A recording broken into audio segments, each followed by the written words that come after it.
vamos falar de adjetivo? Sejam muito bem-vindos a mais um vídeo e a mais uma explicação. E hoje, seguindo essa linha de raciocínio que a gente está falando de morfologia, de classificação de palavras, agora a gente vai para outra classificação de palavras chamada de adjetivo.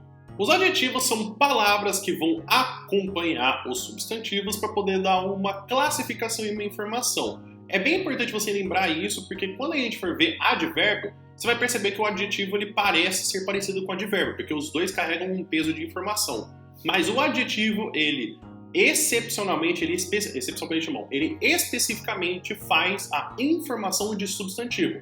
Tudo que faz que seja informação que não seja de substantivo é advérbio. Às vezes a gente tem palavras que elas podem ser mais de uma que tem o valor de um adjetivo. Para essas palavras a gente vai ter o nome de locução adjetiva. Para você poder ter um exemplo, a gente tem como princípio de vida, a gente tem princípio vital. Então a gente tem devida como uma locução adjetiva e vital como um adjetivo.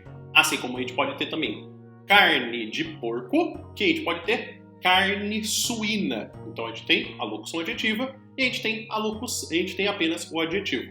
E agora para te deixar um desafio. Como que eu falo carne de galinha em só um adjetivo? Escreve aqui nos comentários para poder saber. A gente tem algumas classificações para adjetivos. Nós temos os adjetivos que são primitivos, então eles não se originam de uma outra palavra para existirem, como é o caso das palavras azul, feliz e bela.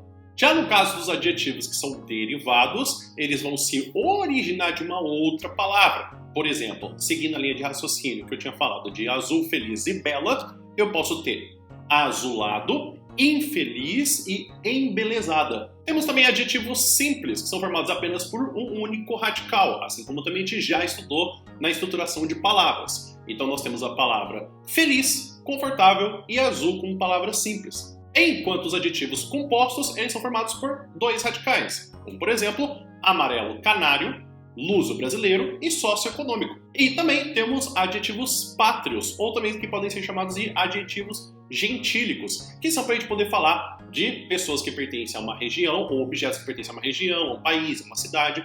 Como, por exemplo, a gente pode ter carioca, capixaba e potiguar. E assim como aconteceu também na questão que a gente estava falando já dos substantivos, os adjetivos também vão ser flexionados. Então isso significa que a gente tem diferença entre masculino, feminino, singular e plural, porque são palavras variáveis. A gente primeiro vai começar com a flexão de gênero. Então isso significa que a gente vai começar falando de masculino e feminino. E a primeira situação é quando a gente tem os adjetivos que são uniformes. Na maioria dos casos, são palavras que terminam com A, E, L, M, A, R, O, R, S e Z. Eles são empregados tanto no masculino quanto no feminino, não tem diferença. Então, por exemplo, posso ter médica eficiente ou médico eficiente, animal silvestre ou planta silvestre. A gente pode ter também o caso da palavra se ela for uniforme composta, que aí vai acontecer o quê? A gente geralmente deixa o primeiro termo fica na forma masculina e no singular, ou invariável no feminino. Como, por exemplo, a gente pode ter o caso de político-social, que é o caso que a gente tem de conflito político-social ou guerra político-social. O caso dos adjetivos biformes são que a gente tem, como o próprio nome já diz, duas formas, uma para o masculino, uma para o feminino. Pode ser a alteração do final da letra, ou a adição ou retirada de uma letra para poder identificar o gênero, como é o caso de aluno estudioso ou aluna estudiosa. Ou também que temos sorvete gostoso ou torta gostosa. Geralmente essa flexão é entre o e a, ou se não adição das letras. Quando a gente vai ter alguns outros casos, como por exemplo, a gente tem que quando é terminado em ão, vai mudar para an, ou se não para ona, como é o caso de cristão, que fica cristã. Quando a gente tem o el com acento ou sem acento, a gente vai mudar para eia ou oa, que é o caso, por exemplo, de europeu, europeia. E quando a palavra termina em es, or ou U, a gente vai colocar a letra A, como por exemplo, português, portuguesa. Quando a gente tem um composto, a gente vai ter que sempre ter a última palavra que vai fazer a alteração, como é o caso, por exemplo, de socioeconômico. A gente pode ter quadro socioeconômico ou situação socioeconômica. E quando a gente vai falar da flexão de número, entre singular e plural, é bem parecido com o do substantivo. Então, na maioria dos casos, a gente adiciona S ao final do adjetivo, concordando com o substantivo. Por exemplo, cantor animado, cantores animados. Criança gentil, crianças gentis. Só que a gente precisa lembrar que sempre existe um grande problema com os adjetivos compostos, então a gente vai ter que ver esse caso um pouco mais específico. Então, assim como eu tinha falado de gênero, que apenas no adjetivo composto vai ter a sua flexão, a mesma coisa acontece quando a gente fala do adjetivo no caso de singular e plural. Por exemplo, se eu tenho, no caso de afro-brasileira, eu vou ter afro-brasileiras. Assim como greco-romana, eu tenho greco-romanas. Se eu tenho que o segundo elemento é um substantivo, ou se então ele tem a representação de cor de, geralmente eu vou fazer com que ele se mantenha invariável. Por exemplo, eu posso ter tinta amarelo-ouro, ou se não, tintas amarelo-ouro quando eu coloco no plural. Se eu tenho também blusa verde-oliva, blusas verde-oliva. Porém, no caso de surdo-mudo, a gente vai ter a flexão das duas palavras, como vai ser o caso de surdos-mudos e surdas-mudas, porque os dois elementos são flexionados. E agora a gente vai para a flexão de grau, para a gente poder falar de aumentativo e de falar de diminutivo. Quando a gente fala de comparativo, estamos colocando dois seres para poder comparar eles com uma informação. A gente pode ter um comparativo tanto de superioridade, igualdade ou inferioridade. No caso de igualdade, tendemos a fazer a construção de tão quanto. Por exemplo, Mariana acha matemática tão fácil quanto física. No caso de superioridade, é comum que a gente utilize mais que, ou se não na oralidade, mais do que. Então a gente teria Mariana acha matemática mais fácil que física. E no de inferioridade, nós teremos a construção de menos do que ou menos que. Então, Mariana acha matemática menos fácil que física. Lembrando que a gente tem alguns que são irregulares na questão do adjetivo, como é o caso de mais bom, que é melhor, mais mal, que é pior, mais grande, que é maior, e mais pequeno, que é menor. Nós temos também a questão de superlativo, que a gente está colocando um ser, uma pessoa, um objeto em comparação dentro de um grupo ou até de um tempo.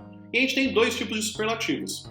A gente tem o primeiro, que é o superlativo relativo, então ele vai fazer uma relação entre uma entidade dentro de um grupo. Por exemplo, João é o mais inteligente de toda a turma, ou seja, eu estou fazendo essa comparação dentro da turma.